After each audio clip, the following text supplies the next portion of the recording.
Ward number 13 ની અંદર મારું નામ જાગૃતિબેન ડાગર, હું પૂર્વ કોર્પોરેટર છું અને અત્યારે વોર્ડ નંબર 13 ની અંદર 4 કોર્પોરેટર ચૂંટાયેલી પાંચ જે છે એ ભારતીય જનતા પાર્ટીની છે। એટલે આ લોકો એક મધ્યમ અને ગરીબ વર્ગના માણસોને છેલ્લા 22 દિવસથી એ લોકો હેરાન થાય છે અને વારંવાર રજૂઆત કરવા છતાં કોઈ સોલ્યુશન નથી આવેલું। એટલા માટે એ લોકો આજે મને રજૂઆત કરી,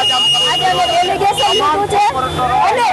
આ લોકોની આંખ ઉઘડે એટલા માટે આ ભારતીય જનતા પાર્ટીના કોર્પોરેટરો માત્ર ને માત્ર ભય ભૂખ અને ભ્રષ્ટાચાર કરવામાંથી ને ક્યાં સાઇનબોર્ડ મૂકવા, ક્યાંથી ભ્રષ્ટાચાર કરવો, ક્યાં ગેરકાયદેસર બાંધકામ ચાલે છે, આવું જ ગોતવામાં જ્યારે